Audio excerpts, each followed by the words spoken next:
Welcome back to love bites on club FM. കൂടെ Reenu and Bibin. അപ്പൊ നമ്മൾ തീരുമാനിച്ചു അവക്കിനി വേണ്ടെങ്കിൽ വേണ്ട, അവളായിട്ടിങ്ങ് വരട്ടെ. എന്നിട്ട് അവളായിട്ട് വരത്തില്ല എന്ന് ഞാൻ ശരിക്കും പറഞ്ഞ് വിശ്വസിച്ചു. പിന്നീട് വർഷങ്ങൾ കടന്നുപോയി. ഇതിനിടയിലൊന്നും ഇതൊന്നും പറയണില്ല, വർഷങ്ങൾ മാത്രം. അപ്പൊ ഈ 8 വർഷത്തിൽ കുറെ വേസ്റ്റ് ആയിരുന്നു. വിചാരിക്കുന്ന പോലത്തെ ഒരു പെൺകുട്ടിയല്ല, കുറച്ചുകൂടെ ക്രസ്റ്റ് ഭയങ്കര. ഓക്കെ, അപ്പൊ ഈ 8 വർഷത്തിൽ ഏതാണ്ട് പകുതി വർഷം പോയി.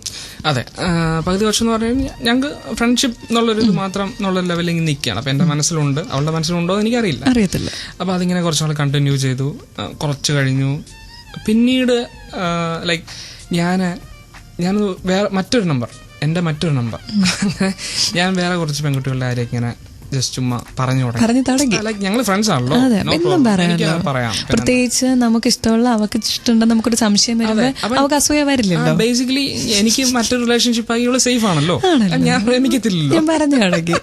ഞങ്ങൾക്ക് റിലേഷൻ മെയിൻറ്റെയിൻ ചെയ്യാൻ. അപ്പം ഞാൻ ഇങ്ങനെ പയ്യെ പറഞ്ഞു തുടങ്ങി, ഓരോ ദിവസം പറയാൻ തുടങ്ങി. അപ്പൊ ഇവള് വളരെ പോസിറ്റീവായിട്ട് കൂളായിട്ട് അപ്പോഴും തകർത്ത്. അപ്പൊ ഞാനിങ്ങനെ അതൊരു എനിക്കൊന്നൊരു 1 month ഞാൻ കണ്ടിന്യൂസ് ആയിട്ട്. അപ്പൊ എനിക്ക് തോന്നുന്നു അവൾക്ക് വിശ്വാസമായെന്ന് തോന്നുന്നു, ശരിക്കുള്ള. അപ്പൊ അങ്ങനെ കുറച്ച് ദിവസം കഴിഞ്ഞു. ഒരു ദിവസം മറ്റൊരു ദിവസം സഡൻലി ഇതിനെക്കുറിച്ച് ഒക്കെ പറഞ്ഞു കഴിഞ്ഞിട്ട് കുറച്ച് കഴിഞ്ഞിട്ട് എനിക്കൊരു മെസ്സേജ് വന്നു. എനിക്ക് തോന്നുന്നു ഷി വാസ് സാഡ്. ആ സമയത്ത് എന്തോ ഒരു ഇഷ്യൂ ഉണ്ടായിട്ട് കുറച്ച് വിഷമത്തിലിരിക്കുന്ന സമയം. അപ്പം എനിക്കൊരു മെസ്സേജ് അയച്ചു. ഞാൻ പലപ്പോഴും ആഗ്രഹിച്ചിട്ടുണ്ട്, ഞാൻ വിഷമിച്ചിരിക്കുന്ന സമയത്ത് നീ എൻ്റെ കൂടെ ഉണ്ടായിരുന്നെങ്കിൽ എന്ന് എനിക്കൊരു മെസ്സേജ് വന്നു. ഓഹ്, പിന്നെ പിടിച്ചില്ലേ, നമ്മൾ വള്ളി കിട്ടിയില്ലേ, മനസ്സിലായി, സ്വർഗത്തിലേക്കുള്ള വള്ളി, ഒരു ചെറിയ നൂല്. റൈറ്റ്, എല്ലാം ലഡ്ഡു പൊട്ടിയെന്നും പറയാം. ലഡ്ഡു പൊട്ടിയ നൂലില് നമ്മൾ പിടിച്ചു. അതെ, നമ്മൾ പിടിച്ചു. ഇനി നമ്മുടെ കഴിവാണ്. ഇനി ഒന്നുമില്ല, ഇനിയിപ്പം നമ്മള് കയറി അങ്ങ് മെയ്യല്ലേ. അത്ര മനസ്സിലായില്ല. അങ്ങനെ പിന്നെ നമ്മള് പേര് പോലും വിളിക്കില്ല. ആ മുത്തേ ജസ്റ്റ് ഒരു തുടക്കത്തിന് മതിയല്ലോ. നമ്മൾ ഇത്രയും വർഷം കഷ്ടപ്പെട്ടതിന്റെ ഒരു ഹാർഡ് വർക്ക് നമ്മുടെ പിൻബലമായിട്ടുണ്ട്. അങ്ങനെ ഇത്രയും നാള് നടന്നു പല പല നമ്പേഴ്സിലാണ് ഇത് സാധിച്ചെടുത്തത്. ഓക്കെ, ക്ലബ് FM ലവ് ബൈറ്റ്സിൽ എനിക്ക് ഇനി ഒരു ചോദ്യം ചോദിക്കാനുണ്ട്. കേട്ടുകൊണ്ടിരിക്കുക, കാരണം ഇവിടെയുണ്ട് റീനു, ബിപിൻ ആൻഡ് കാണിക്കുന്ന romantic songs. Seriously, club FM love ബൈറ്റ്സിൽ ഞാൻ റീനു. എൻ്റെ കൂടെ ഒരു പെൺകുട്ടിയുടെ പുറകെ വർഷങ്ങളോളം നടന്ന് പല നമ്പറുകളിട്ട് അവളെ വളച്ച ബിപിനുണ്ട്. അപ്പൊ ഏത് ഇച്ചിരി കഠിന പരിശ്രമം ഉണ്ടെങ്കിൽ തീർച്ചയായിട്ടും ഏത് പെൺകുട്ടീനെ നമുക്ക് വീഴിക്കാം. തീർച്ചയായിട്ടും സിൻസിയർ ആയിരിക്കണം. അല്ല, പിന്നെ നമ്മൾ മുത്തേ ചക്കരയെന്ന് വിളിച്ചു തുടങ്ങി. അവളും അപ്പോഴും ഇല്ല, അവളായിട്ടില്ല. നമുക്ക് അതിലോട്ട് സിങ്കായി പറഞ്ഞാൽ കുറച്ച് പാടാ.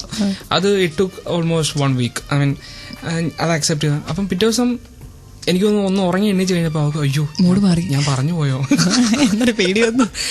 പക്ഷെ നമ്മൾ വിട്ടുകൊടുക്കില്ലല്ലോ. ഇല്ല, നമ്മൾ ഒരിക്കൽ കിട്ടിയ പിടിവള്ളി കച്ചിത്തുരുമ്പ്. അതെ, അത് മെയിൻറ്റെയിൻ ചെയ്തുകൊണ്ടിരിക്കുകയാണ്.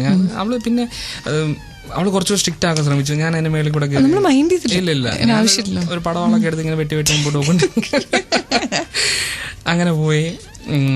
അപ്പൊ അവൾ എന്നെ ഒരു ദിവസം ചുമ്മാ എനിക്കൊന്നും ഒരു തമാശയായിരിക്കും ചലഞ്ച് ചെയ്തു. നീ എന്നാ ഒരു കാര്യം ചെയ്യും, നീ എന്റെ മുഖത്ത് നോക്കി പറ.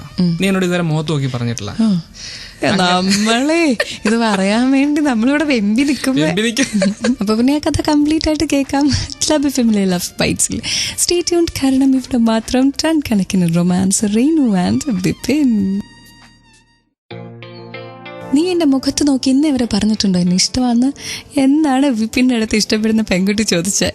ക്ലബ് FM ലവ് ബൈറ്റ്സിൽ റീനു വിപിന്റെ അടുത്ത് ചോദിക്കട്ടെ, എന്നെ പറഞ്ഞു. ഞാൻ ഫോൺ കട്ട് ചെയ്തു.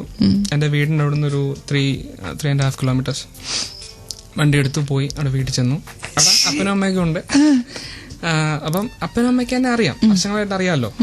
ഞാൻ ചെന്നു സംസാരിച്ചപ്പോൾ ഞങ്ങള് TV ഇരിക്കുന്നിടത്ത് അവിടെ ഇരുന്നിട്ട് ഞാൻ പറഞ്ഞു, മുഖത്ത് നോക്കി പറഞ്ഞു. അപ്പനും അമ്മ ഇരിക്കുമ്പോഴോ? ഇല്ല, അപ്പനും അമ്മ അടുക്കളയിലായിരുന്നു. എന്റെ ദൈവം, അപ്പൻ പുറത്ത് പട്ടിക്കുട്ടിയായിട്ട് അങ്ങോട്ട് നടക്കുക. നന്നായി പട്ടിക്കുട്ടികളൊക്കെ വീട്ടിലുള്ളത്. സത്യം, ഞാനതൊക്കെ ആക്ച്വലി വാച്ച് ചെയ്തിരുന്നു. പക്ഷെ ഞാനിതൊന്നും വാച്ച് ചെയ്യാത്ത പോലെ ഇരുന്നത്. അമ്മ അടുക്കലിൽ എനിക്ക് ചായ എടുക്കുകയായിരുന്നു, സേഫ്റ്റി ടൈം. ഞാൻ പറഞ്ഞു, മുഖത്ത് നോക്കി പറഞ്ഞു. എന്തായിരുന്നു? അല്ല, ഒന്നുമില്ല, നിനക്ക് ഞാൻ മുഖത്ത് നോക്കി പറയണോ അല്ലേ? ഞാൻ എന്നിട്ട് ഞാൻ ഇവിടെ പറയുന്നത് ബോറാവോ? ബേസിക്കലി എല്ലാരും പറയുന്നത് ഐ ലവ് യു എന്ന് ഞാൻ പറഞ്ഞു. അവസാനം അപ്പൊ അവൾ ആക്ച്വലി ഒന്ന് ഷോക്ക്ഡായി. ചമ്മയില്ലേ? അവൾക്ക് ചമ്മലുണ്ട്, പക്ഷെ അങ്ങനൊന്നും പുറത്ത് കാണാൻ പറ്റുന്ന ഒരാളല്ലേ. അപ്പൊ അവള് ചമ്മ. ആക്ച്വലി ഞാൻ പറഞ്ഞു 2-3 പ്രാവശ്യം പറഞ്ഞു. അപ്പൊ നമ്മള് ഗട്ട്സ് ആണല്ലോ, ഭയങ്കര ഗട്ട്സ് ആണ്. ഒന്ന് പറഞ്ഞ പിന്നെ വീണ്ടും പറയാം, ഗട്ട്സ് കൂടും. അങ്ങനെ we started A good journey. അപ്പൊ ഞങ്ങള് ഫ്രണ്ട്ഷിപ്പ് എന്നുള്ള സാധനം തന്നെയാണ് നമ്മുടെ ഏറ്റവും എന്താ പറയുന്നത് ബേസ്മെന്റ്. ഫ്രണ്ട്ഷിപ്പ് നിന്ന് തുടങ്ങി അവിടെ എത്തിയ റിലേഷൻഷിപ്പ്, പിന്നെ നമ്മൾ മേഞ്ഞ് ഇപ്പൊ ഏത് സ്റ്റേജിലാണ്? യെസ്, ഇപ്പോ ഞാനുള്ള വീട്ടിൽ സംസാരിച്ചു ഒഫീഷ്യലി. അപ്പം ആദ്യം കുറച്ച് ഇതൊക്കെ ഉണ്ടാവും, കാരണം ഞാൻ പറഞ്ഞല്ലോ ഓരോ ഓർത്തഡോക്സ് ഫാമിലിയാണ്. അപ്പൊ അവര് എക്സ്പെക്ട് ചെയ്തുണ്ടാവില്ല, ഐ മീൻ ഇങ്ങനെ ഒരു പ്രണയം ഡെഫിനറ്റ്ലി നോ വേ. അപ്പൊ പറഞ്ഞു ആക്ച്വലി ആദ്യം കുറച്ച് പ്രശ്നമായിട്ടൊന്നുമില്ല. Parents they are suppose to do. അപ്പൊ അവർക്ക് ചെയ്യാനുള്ള പാർട്ട് അവർ കുറച്ച് ബഹളമൊക്കെ ഉണ്ടാക്കി. 2 ദിവസം കഴിഞ്ഞു കുറച്ച് തണുത്തു. അത് ഞാൻ എന്റെ വീട്ടിൽ നിന്ന് ഒഫീഷ്യലായിട്ട് സംസാരിപ്പിച്ചു. എനിക്ക് തോന്നി അതായിരിക്കും കുറച്ചുകൂടെ ബെറ്റർ തോന്നി. ഞാൻ വിളിച്ച് പറയുമ്പോൾ ഒരു പക്ഷേ എത്രത്തോളം സീരിയസ് ആയിട്ട് എടുക്കുന്ന അറിയില്ല. അപ്പൊ ഞാൻ വീട്ടിൽ നിന്ന് ഒഫീഷ്യലായിട്ട് വിളിപ്പിച്ചു. അതിനുശേഷം ഞാൻ വിളിച്ചു 2 ദിവസം മുമ്പ് വിളിച്ച് പറഞ്ഞ കാര്യങ്ങളെല്ലാം പറഞ്ഞപ്പോൾ അവര് കുഴപ്പമില്ല, എന്നോട് വളരെ നന്നായിട്ട് അവിടെ ഇവളുടെ ഫ്രണ്ടിനോട് സംസാരിക്കുന്നവരല്ല കഴിഞ്ഞ ദിവസം എന്നോട് സംസാരിച്ചു. അതെനിക്ക് ഭയങ്കര സന്തോഷമായി.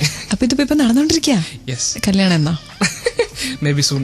ഞങ്ങള് ഉടനെ എക്സ്പെക്ട് ചെയ്യുന്നു. അപ്പൊ അങ്ങനത്തിലോട് നിങ്ങൾ എത്തിച്ചു. ക്ലബ് എഫ്എമ്മിലെ ലവ് ബൈറ്റ്സിൽ ഒരു അടിപൊളി കാമുകിനെ നമുക്കൊന്ന് കിട്ടിയ. ഇനി ഞാനൊരു മെസ്സേജും കൂടെ ചോദിക്കുന്നത് കേട്ടോ. പക്ഷെ ക്ലബ് എഫ്എമ്മിലെ ലവ് ബൈറ്റ്സിലെ ഈ പാട്ടുകൾക്ക് ശേഷം stay tune for connecting romance. Club എഫ്എമ്മിലെ ദ ലവ് ബൈറ്റ്സ് കൂടെ റീനു മാത്രമല്ല ബിപിൻ ഒരു ഉഗ്രൻ ലവ് സ്റ്റോറി പറഞ്ഞു.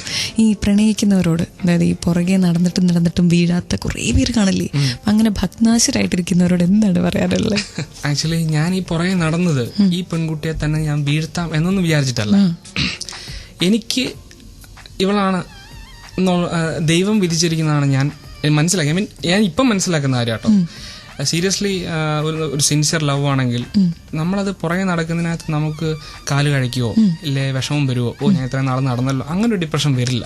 കാരണം വി സീരിയസ്ലി ലവ്. അപ്പൊ അങ്ങനെ ആണെങ്കിൽ എനിക്ക് തോന്നുന്നു അത് ബേസിക്കലി സക്സസ്ഫുൾ ആവണം. അത് എഴുതി വെച്ചിരിക്കുന്ന കാര്യമാണ്. അപ്പൊ നമ്മൾ അത്രയും ആത്മാർത്ഥമായിട്ട് സ്നേഹിക്കുകയാണെങ്കിൽ and if she is meant for us അല്ലെ, നമുക്ക് വേണ്ടി പറഞ്ഞിട്ടുള്ളതാണെങ്കിൽ തീർച്ചയായിട്ടും കിട്ടും. ഈ വിധിക്കും പ്രാർത്ഥനയ്ക്കും ഒക്കെ കുറച്ചല്ല വലിയൊരു പങ്കാണ് ഏറ്റവും കൂടുതൽ പങ്ക്. ഓക്കെ, ക്ലബ് എഫ്എമ്മിലെ ലവ് ബൈറ്റ്സിൽ നിന്ന് നമ്മളിപ്പോ പോവുകയാണ്. എനിക്ക് 1 മണിക്ക് ട്രീറ്റ് തരാന്നാ പറഞ്ഞത്. പിന്നെ എന്റെ ഒരു സേഫ്റ്റി പ്രമാണിച്ചു വഴിയിലുള്ള പോലീസുകാരെയും കള്ളന്മാരെയും നമ്മൾ ഉപദ്രവിക്കരുതാത്തത് കൊണ്ടും ട്രീറ്റ് വേറെ ഒരു ദിവസത്തേക്ക് മാറ്റി വെച്ചിരിക്കുന്നു. It is time for Reenu and Bibin to leave from club FM's love bites. Till I'm back, keep loving and stay addicted to love bites. Reenu and Bibin are signing off. Good night, Bibin. Good night. Take care. Yeah, take care.